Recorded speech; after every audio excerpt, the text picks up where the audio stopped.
बिस्मिल्लाहिर्रहमानिर्रहीम। तो हमने जाल तक मखारिज का बयान पढ़ा है और आज हम रॉ से शुरू करते हैं। रॉ की मखरज जुबान की पुश्त और उसका किनारा जब सनाया के मसूड़ों से मिले रॉ अदा होती है। रॉ रॉ जुबान की पुश्त और उसका किनारा जब सनाया के मसूड़ों से मिले तो रॉ अदा होती है और रॉ को पूर पढ़ा जाता है। ज़ा ज़ा अब ज़ा ज़ा सीन और सौद ये तीनों का मखरज एक ही है। ज़ा ज़ा ज़ा जुबान की नोक जब सनाया सुफला यानी नीचे के दो दांतों के साथ साथ ऊपर के दो दांतों से लगे तो ये हर्फ अदा होता है। सीन सीन और सौद मखरज इन तीनों का एक ही है। फर्क सिर्फ ये है कि रा और ज़ा और सीन बारीक और सौद पुर पड़ा जाएगा।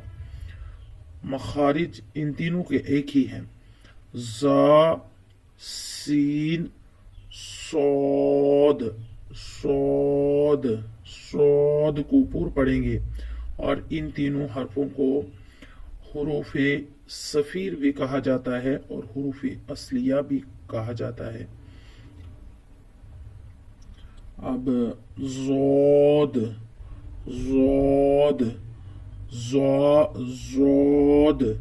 जुबान का हाफा यानी जुबान की करवट जब दाएं या बाएं जानिब दोनों तरफ से ऊपर वाली दाढ़ों की जड़ से मिले तो ये हर्फ अदा होता है। ये हर्फ पूर पढ़ा जाता है। ज़ोद और तो याद रखें तो हर्फ पूर पढ़ा जाता है। जो मखरज ता दाल की है वही तो की भी है। अलबत्ता फर्क सिर्फ इतना है कि तो को पूर पढ़ा जाता है। ज़ो ये हर्फ भी पूर पढ़ा जाता है। जुबान की नोक जब सनाया उलिया के किनारे से मिले तो ज़ो अदा होती है। आइन की मखरज है वस्त हलक यानी गले का बीच वाला हिस्सा, गले का दरमियानी हिस्सा। वस्त हलक आइन। हा और आइन का एक ही मखरज है। हा आइन दोनों का एक ही मखरज है। वस्त हलक यानी हलक का दरमियानी यानी बीच वाला हिस्सा, यहाँ से हा और आइन अदा होते हैं।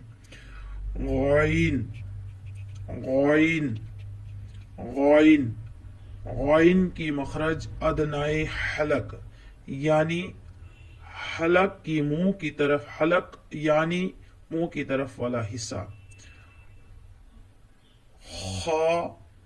खा और गाइन की एक ही मखरज है। ये दोनों हर्फ एक ही जगह से अदा होते हैं। फा की मखरज सनाया उलिया के किनारे और निचले होंठ की अंदरूनी हिस्से के मिलने से फा अदा होती है। फा का मखरज आपने देख लिया। फा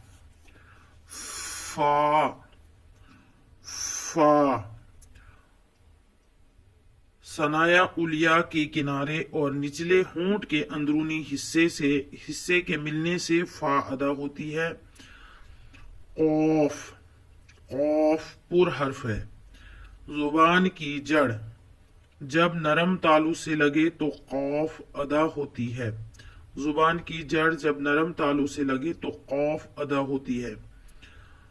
کاف کاف حرف باریک ہے اور اس کی مخرج ہے قوف سے ذرا ہٹ کر نیچے کی جانب، یعنی زبان کی جڑ کے قریب سے اس کے مقابل پر جو سخت تالو ہے اس پر لگنے سے حرف کاف نکلتا ہے. لام زبان کا کنارہ جب سامنے والے ایک دانت اور ان کے ساتھ تین دانت اور ان کی مسوڑوں کو لگے تو یہ حرف ادا ہوتے ہیں. لام سامنے والے ایک دانت، لام ایک دانت اور ان کے ساتھ تین دانت، لام ایک دانت اور تین دانت اور ان کے مسوڑوں کو لگے تو یہ حرف ادا ہوتی ہے لام. اور دونوں طرف سے اس کو نکال سکتے ہیں، یعنی لام کو، یعنی زبان کا کنارہ ثنایا کے ایک دانت اور ان کے کنارے تین دانتوں کے مسوڑوں کو لگے تو یہ حرف ادا ہوتی ہے. دونوں طریقوں سے اس کو نکال سکتے ہیں، ادا کر سکتے ہیں. اب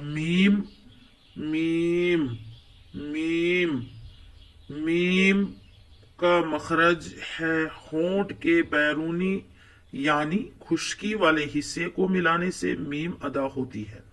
خشکی والے حصے، بیرونی حصہ ہونٹوں کا اندرونی حصہ جو ہے وہ تر حصہ ہے اور بیرونی حصہ جو ہے وہ خشک ہے، تو میم کی ادائیگی خشکی والے حصے سے ہوگی.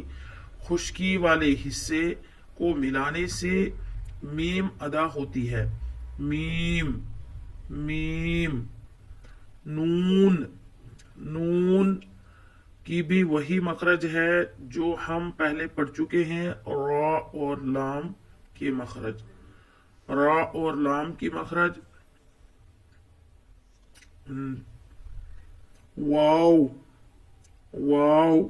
دونوں ہونٹوں کو گول کرنے سے واو ادا ہوتی ہے. دونوں ہونٹوں کو گول کرنے سے واو ادا ہوتی ہے. ہا حمزہ، ہا اور حمزہ، یہ ان کا مخرج اقصائے حلق یعنی گلے کے نچلے حصے سے یہ دونوں ادا ہوتے ہیں. حمزہ ہا،